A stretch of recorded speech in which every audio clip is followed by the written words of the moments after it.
صحیح بخاری حدیث نمبر 50۔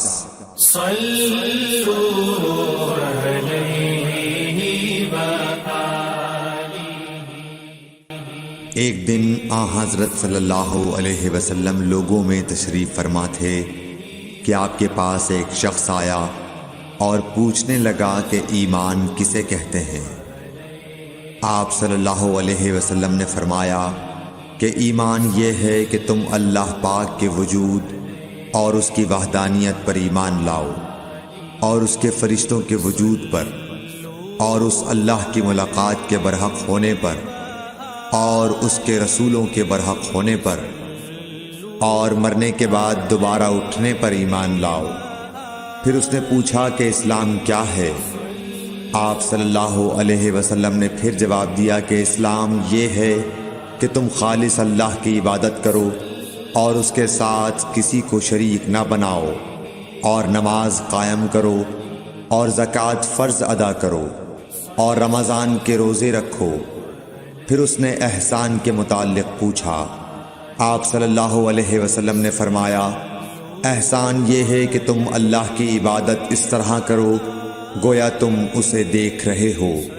اگر یہ درجہ نہ حاصل ہو تو پھر یہ تو سمجھو کہ وہ تم کو دیکھ رہا ہے۔ پھر اس نے پوچھا کہ قیامت کب آئے گی؟ آپ صلی اللہ علیہ وسلم نے فرمایا کہ اس کے بارے میں جواب دینے والا پوچھنے والے سے کچھ زیادہ نہیں جانتا، البتہ میں تمہیں اس کی نشانیاں بتلا سکتا ہوں۔ وہ یہ ہیں کہ جب لونڈی اپنے آقا کو جنے گی، اور جب سیاہ اونٹوں کے چرانے والے دیہاتی لوگ ترقی کرتے کرتے مکانات کی تعمیر میں ایک دوسرے سے بازی لے جانے کی کوشش کریں گے، یاد رکھو قیامت کا علم ان 5 چیزوں میں ہے جن کو اللہ کے سوا کوئی نہیں جانتا۔ پھر آپ صلی اللہ علیہ وسلم نے یہ آیت پڑھی کہ اللہ ہی کو قیامت کا علم ہے کہ وہ کب ہوگی۔ پھر وہ پوچھنے والا پیٹھ پھیر کر جانے لگا۔ آپ نے فرمایا کہ اسے واپس بلا کر لاؤ۔ لوگ دوڑ پڑے مگر وہ کہیں نظر نہیں آیا۔ آپ صلی اللہ علیہ وسلم نے فرمایا کہ یہ جبرائیل علیہ السلام تھے جو لوگوں کو ان کا دین سکھانے آئے تھا۔ صحیح بخاری حدیث نمبر 51۔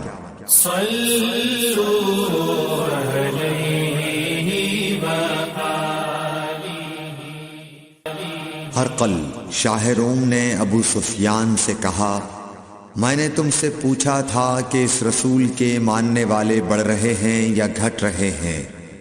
تو نے جواب میں بتلایا کہ وہ بڑھ رہے ہیں۔ ٹھیک ہے، ایمان کا یہی حال رہتا ہے یہاں تک کہ وہ پورا ہو جائے۔ اور میں نے تجھ سے پوچھا تھا کہ کوئی اس کے دین میں آ کر پھر اس کو برا جان کر پھر جاتا ہے؟ تو نے کہا نہیں۔ اور ایمان کا یہی حال ہے، جب اس کی خوشی دل میں سما جاتی ہے تو پھر اس کو کوئی برا نہیں سمجھ سکتا۔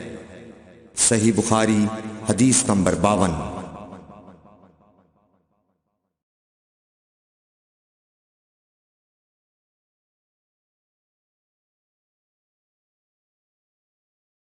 حضور اکرم صلی اللہ علیہ وسلم فرماتے تھے، حلال کھلا ہوا ہے اور حرام بھی کھلا ہوا ہے، اور ان دونوں کے درمیان بعض چیزیں شبے کی ہیں جن کو بہت لوگ نہیں جانتے کہ حلال ہیں یا حرام۔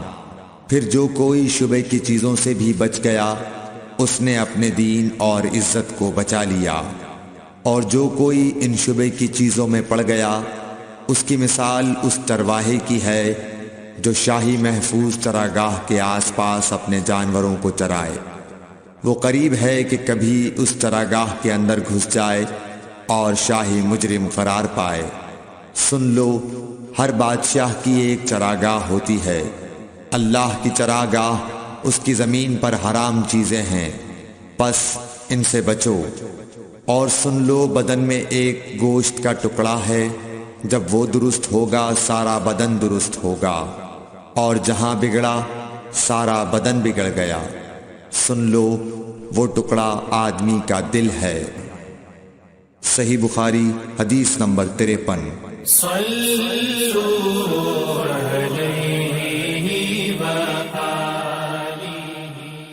قیس کا وفد جب آن حضرت صلی اللہ علیہ وسلم کے پاس آیا تو آپ نے پوچھا کہ یہ کون سی قوم کے لوگ ہیں یا یہ وفد کہاں کا ہے؟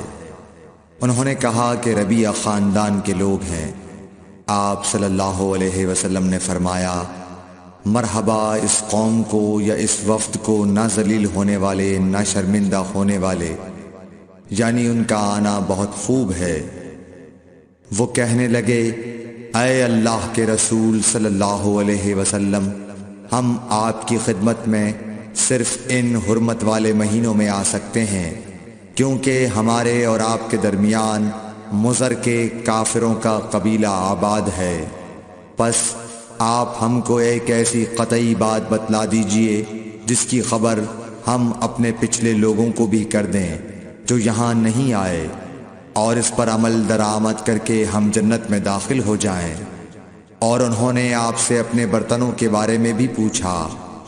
آپ صلی اللہ علیہ وسلم نے ان کو 4 باتوں کا حکم اور 4 قسم کے برتنوں کو استعمال میں لانے سے منع فرمایا۔ ان کو حکم دیا کہ ایک اکیلے خدا پر ایمان لاؤ۔ پھر آپ صلی اللہ علیہ وسلم نے پوچھا کہ جانتے ہو ایک اکیلے اللہ پر ایمان لانے کا مطلب کیا ہے؟ انہوں نے کہا کہ اللہ اور اس کے رسول ہی کو معلوم ہے۔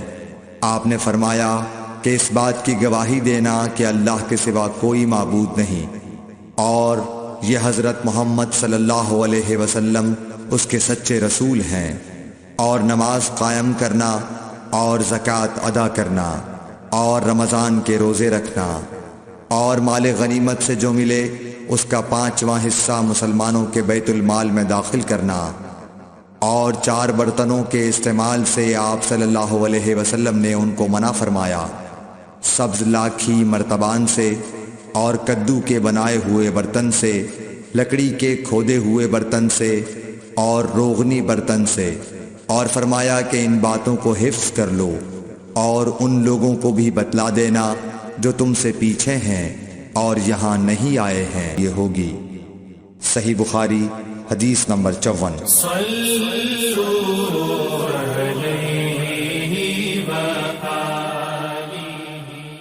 صلی اللہ علیہ وسلم نے فرمایا، عمل نیت ہی سے صحیح ہوتے ہیں یا نیت ہی کے مطابق ان کو بدلہ ملتا ہے، اور ہر آدمی کو وہی ملے گا جو نیت کرے گا۔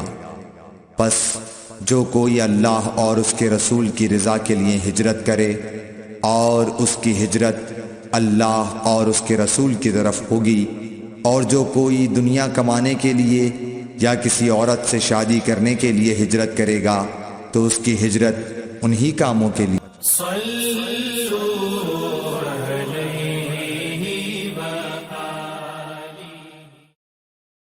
حضرت صلی اللہ علیہ وسلم نے فرمایا، جب آدمی ثواب کی نیت سے اپنے اہل و عیال پر خرچ کرے پس وہ بھی اس کے لیے صدقہ ہے۔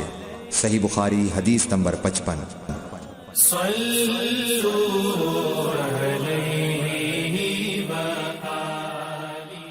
حضرت صلی اللہ علیہ وسلم نے فرمایا، بے شک تو جو کچھ خرچ کرے اور اس سے تیری نیت اللہ کی رضا حاصل کرنی ہو تو تجھ کو اس کا ثواب ملے گا، یہاں تک کہ اس پر بھی جو تو اپنی بیوی کے منہ میں ڈالے۔ صحیح بخاری حدیث نمبر 56۔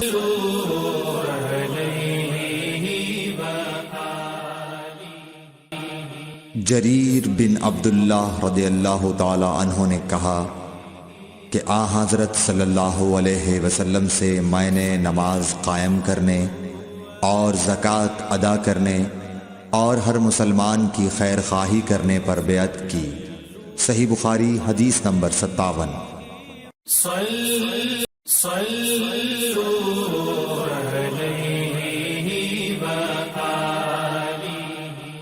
جس دن مغیرہ بن شعبہ حاکم کوفہ کا انتقال ہوا تو جریر بن عبداللہ رضی اللہ تعالی عنہ خطبے کے لیے کھڑے ہوئے اور اللہ کی تعریف اور خوبی بیان کی اور کہا، تم کو اکیلے اللہ کا ڈر رکھنا چاہیے، اس کا کوئی شریک نہیں، اور تحمل اور اطمینان سے رہنا چاہیے، اس وقت تک کہ کوئی دوسرا حاکم تمہارے اوپر آئے، اور وہ ابھی آنے والا ہے۔ پھر فرمایا کہ اپنے مرنے والے حاکم کے لیے دعائے مغفرت کرو، کیونکہ وہ مغیرہ بھی معافی کو پسند کرتا تھا۔ پھر کہا کہ اس کے بعد تم کو معلوم ہونا چاہیے کہ میں ایک دفعہ حضرت صلی اللہ علیہ وسلم کے پاس آیا اور میں نے عرض کیا کہ میں آپ سے اسلام پر بیعت کرتا ہوں۔